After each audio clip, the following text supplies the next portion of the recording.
Hey guys, welcome back to my channel, or welcome if you're new here. My name is Amanda. I have a 3.5-year-old named Maggie and an 8-month-old named William, and we're here on another random adventure. This morning I woke up and was like, hey, what can we go do today that's outside?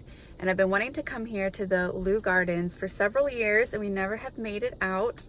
So we decided to jump in the car and drive to Orlando to go to the gardens, which it's called the Harry P. Lue Gardens, and I'm not sure anything about it other than right now they're doing fairy doors all throughout the gardens. So I don't really know the history of this place, so I'm sure we'll learn as we go. But we're gonna take the kids out for a walk, maybe do a little picnic, and then afterwards head over to one of our favorite places, which is the East End Market, where they have Gideon's Cookies and the Freehand store, which has a bunch of art that I want to buy for William's room. So we're just gonna kind of kill two birds with one stone today, go outside for a while, and then also head to East End Market for a fun little Saturday out. So we're gonna take you guys along with us. Here is the historical house, and I don't know anything about this, so we gotta figure out where we're going first. Can you hear the bugs? Woo! All right, we're on the path, and we're gonna be looking for fairy doors, but look at this cute little toadstool.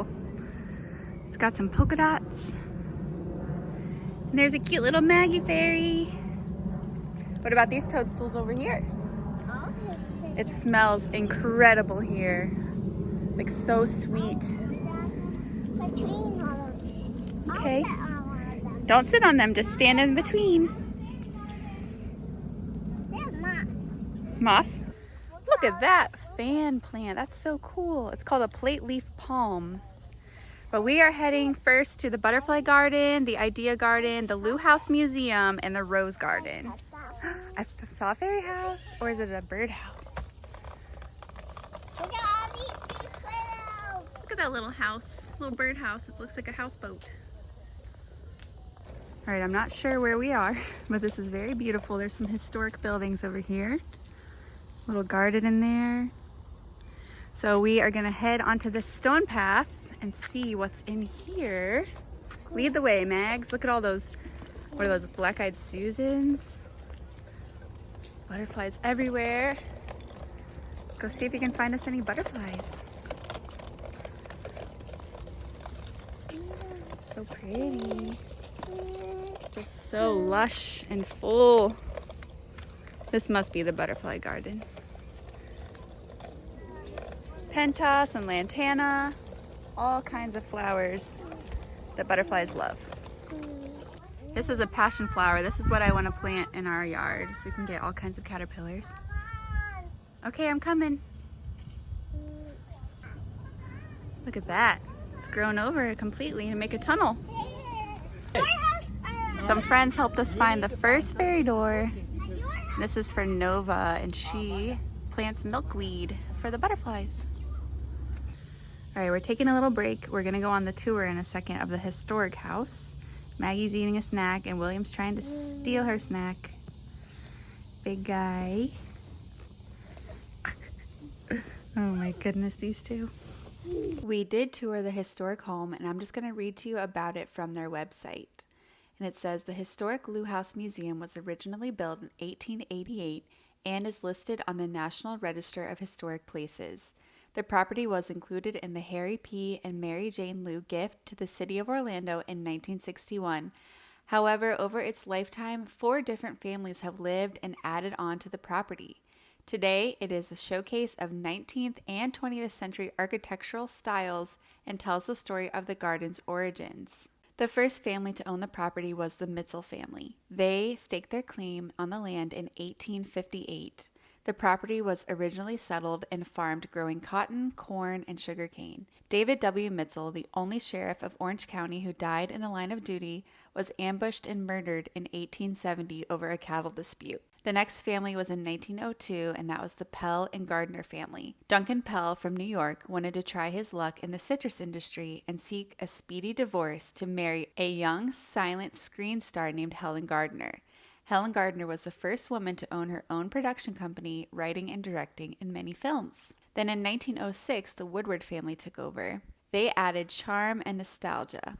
Joseph and Martha Woodward from Birmingham, Alabama, bought the house as a winter retreat. They named the estate LaBelle after the family's original ironworks business. In 1936, the Liu family purchased the property. Mr. Liu owned a very successful industrial supply company. The Lius traveled extensively and brought back plants and seeds for their garden. The beautiful gardens bear witness to the legacy Mr. and Mrs. Liu left to the city of Orlando. Why? All right, we had to leave the tour a little early because it actually went a lot longer than I thought. I thought it was only 20 minutes, but we were on 35 minutes and she was still gonna show the kitchen and everything. So we decided to sneak out. The house itself kind of spans a really far amount of time. So there's no specific, what's the word I'm looking for? Like decor style and all that. And a lot of the furniture pieces are historical over the course of almost like 100 years. So it's kind of a mishmash of different historical things, but it's still always really cool to see like the wallpaper reproductions and the furniture that was passed down and everything like that. So we learned a little bit more about the owners of the property, but now we're gonna go out into the rose garden and see what that's all about. Here's another fairy door for a music fairy. And she tucks a rose behind her ear from the rose garden and helps the songbirds sing their musical song. Unfortunately, the rose garden is full sun, so I don't think we'll be able to stay out here very long. It is hot today. What a lovely area. Can you imagine living at that historical home and this being your front yard? So tranquil.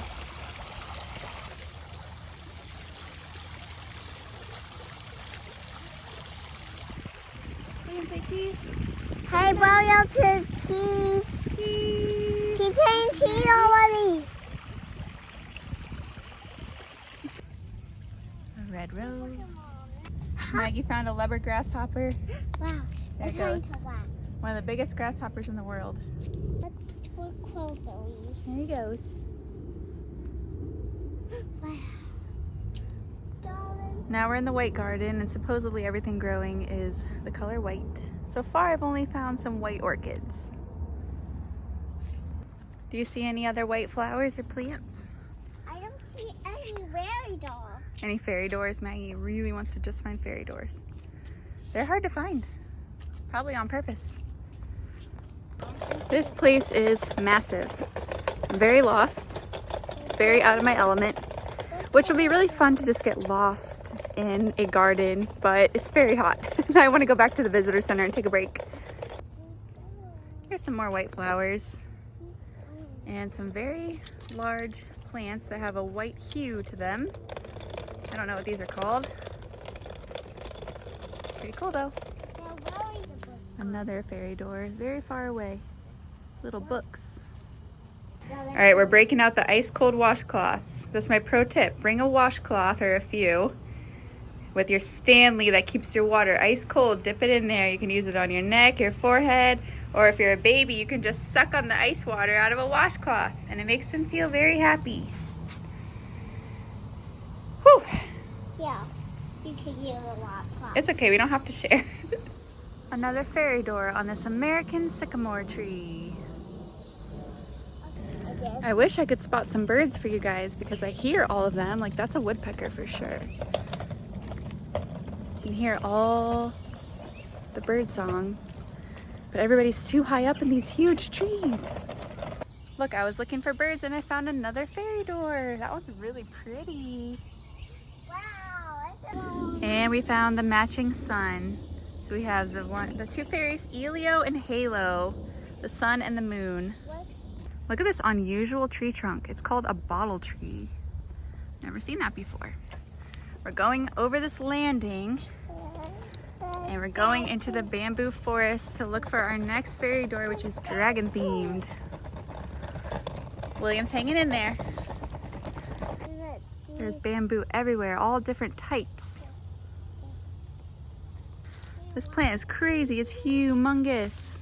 Coming out of this bush. We're gonna go look for Ryu. You gotta look on the ground for the signs, the fairy door signs. Maggie's very interested in these exposed roots. And there's a cardinal on the ground over there, but I don't think you'll be able to see it. Look at this huge thing of bamboo. It goes all the way up. Woo! Just a peek of the cardinal. Look, there's a ball down There he there. is. There's a ball down. We couldn't find Ryu. Be very gentle. Wow, look inside there. Weird. That's really cool. That's So a tropical. real ham for that egg. We didn't find the dragon door, but did we find dragon eggs? Yes. It's Ryu's egg, I think. Ryu's eggs? Maggie spotted it. Oh, cardinal. Hello, Mr. Cardinal. Is it a female? It's a male because it's bright red. Look at these dainty purple flowers hanging down. So pretty. What is it? The tucking Oh, it down. might light up. That might light up the fairy door. Yes. It's a water fairy's door. All right, a little last look at the lake next to the house. It's time for us to go inside. This is how William feels about the heat. He said, "Get me in the house." This is definitely where they do weddings and stuff, because each of these doors goes into a little wedding hall. Hey, buddy. And it's overlooking the lake. It is the next day. So sorry for that abrupt ending to the last clip at the gardens. So what happened was I went to our next destination, which was the East End Market, and I circled the parking lot for over 20 minutes looking for a spot. And in the end, we just could not make our way in there. It's just too popular. My fault for trying to go on a Saturday. I was very disappointed because I had things I wanted to do at the market, but it just wasn't in the cards, and William fell asleep in the car, so we just decided to drive back home. So that is the end of our adventure. We did not get to do the second half of our plans, but we'll head back there another time. But I just want to say thank you guys so much for hanging out with us, spending the day exploring a new place.